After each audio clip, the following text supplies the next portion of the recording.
ಚಾನಲ್ಗೆ ಸ್ವಾಗತ. ಇದೇ ರೀತಿಯ ಉದ್ಯೋಗ ಮಾಹಿತಿಗಳಿಗಾಗಿ ಚಾನಲ್ನ ಸಬ್ಸ್ಕ್ರೈಬ್ ಮಾಡ್ಕೊಳ್ಳಿ. ಹಾಗೆ ಇದುವರೆಗೂ ಯಾರು ನಮ್ಮ ಟೆಲಿಗ್ರಾಮ್ ಮತ್ತು ವಾಟ್ಸಪ್ ಗ್ರೂಪ್ಗಳಿಗೆ ಜಾಯಿನ್ ಆಗಿಲ್ಲ, ಈಗಲೇ ಜಾಯಿನ್ ಆಗಿ ಹೆಚ್ಚಿನ ಉದ್ಯೋಗ ಮಾಹಿತಿಗಳಿಗಾಗಿ.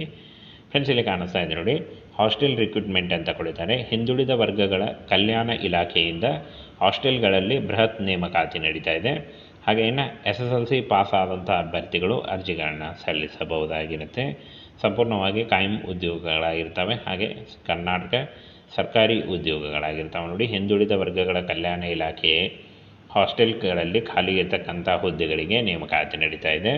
ಒಟ್ಟು 825 ಹುದ್ದೆಗಳಿದ್ದಾವೆ. ಅದರಲ್ಲಿ ಅಡುಗೆಯವರು 300 ಹುದ್ದೆಗಳು, ಅಡುಗೆ ಸಹಾಯಕರು 300 ಹುದ್ದೆಗಳು, ಹಾಗೆ ರಾತ್ರಿ ಕಾವಲುಗಾರರು 75 ಹುದ್ದೆಗಳಿದ್ದಾವೆ ನೋಡಿ. ಈ ಒಂದು ಹುದ್ದೆಗಳಿಗೆ ಆಯ್ಕೆ ಮಾಡಿಕೊಂಡು ಅರ್ಜಿಗಳನ್ನು ಸಲ್ಲಿಸಬಹುದು.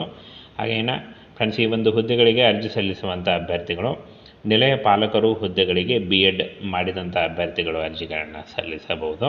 ಹಾಗೆ ಇದನ್ನು ಹೊರತುಪಡಿಸಿ ಇನ್ನು ಉಳಿದಂಥ ಎಲ್ಲ ಹುದ್ದೆಗಳಿಗೆ SLC ಆದಂಥ ಅಭ್ಯರ್ಥಿಗಳು ಅರ್ಜಿಗಳನ್ನು ಸಲ್ಲಿಸಬಹುದಾಗಿರುತ್ತೆ. ಅಫಿಷಿಯಲ್ ವೆಬ್ಸೈಟಿಗೆ ಹೋಗಿ ಆನ್ಲೈನ್ ಮೂಲಕ ಅರ್ಜಿಗಳನ್ನು ಸಲ್ಲಿಸಬೇಕಾಗತ್ತೆ.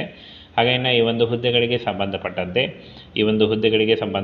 ಆಯ್ಕೆ ಆದಂಥ ಅಭ್ಯರ್ಥಿಗಳಿಗೆ 18,000ದಿಂದ 30,000ವರೆಗೆ ಪರ್ ಮಂತ್ ಸ್ಯಾಲ್ರಿ ಆಗಿರುತ್ತೆ ನೋಡಿ. ಹಾಗೆ ಇದು ಜಾಸ್ತಿ ಕೂಡ ಆಗ್ತಾ ಹೋಗುತ್ತೆ.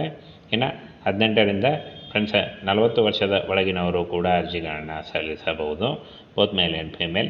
ಹಾಗೇನು OBC ಅಭ್ಯರ್ಥಿಗಳಿಗೆ 3 ವರ್ಷ ಮತ್ತು SC/ST ಅಭ್ಯರ್ಥಿಗಳಿಗೆ 5 ವರ್ಷಗಳ ವಯೋಮಿತಿ ಸಡಿಲಿಕೆ ಕೂಡ ಇರುತ್ತೆ ನೋಡಿ. ಯಾವುದೇ ರೀತಿಯ ಲಿಖಿತ ಪರೀಕ್ಷೆ ಆಗಲಿ, ಯಾವುದೇ ರೀತಿಯ ಅರ್ಜಿ ಶುಲ್ಕ ಆಗಲಿ ಇರಲ್ಲ, ನೇರ ನೇಮಕಾತಿ ಇರುತ್ತೆ.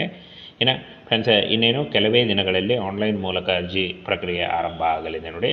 ಇಲಾಖೆಯ ಮೂಲಗಳು ತಿಳಿಸಿ ಅಧಿಕೃತ ಅಧಿಸೂಚನೆ ಬಿಡುಗಡೆಯಾಗಿ, ಹಾಗೆ ಆ ಬಳಿಕ ಇಲ್ಲಿ ನೋಡಿ, ಅಧಿಕೃತ ಅಧಿಸೂಚನೆ ಬಿಡುಗಡೆಯಾದಂಥ ನಂತರ ಬಳಿಕ ಆಸಕ್ತ ಅಭ್ಯರ್ಥಿಗಳು ಇಲಾಖೆಯ ವೆಬ್ಸೈಟಿಗೆ ಹೋಗಿ ಅರ್ಜಿಗಳನ್ನು ಸಲ್ಲಿಸಬೇಕಾಗತ್ತೆ.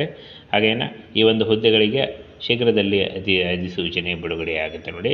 ಇನ್ನು ಈ ಒಂದು ಹುದ್ದೆಗಳಿಗೆ ಅರ್ಜಿ ಸಲ್ಲಿಕೆ ಶುರುವಾಗಿಲ್ಲ, ಇನ್ನೇನು ಕೆಲವೇ ದಿನಗಳಲ್ಲಿ ಈ ಒಂದು ಹುದ್ದೆಗಳಿಗೆ ಅರ್ಜಿ ಸಲ್ಲಿಕೆ ಕೂಡ ಬಿಡುಗಡೆಯಾಗುತ್ತೆ ನೋಡಿ. ಈ ಒಂದು ಮಾಹಿತಿ ನೋಡಿ, SLC, PUC ಹಾಗೂ ಡಿಗ್ರಿ ಆದಂಥ ಬೋತ್ ಮೇಲ್ ಆ್ಯಂಡ್ ಫಿಮೇಲ್ ಅರ್ಜಿಗಳನ್ನು ಸಲ್ಲಿಸಬಹುದಾಗಿರುತ್ತೆ.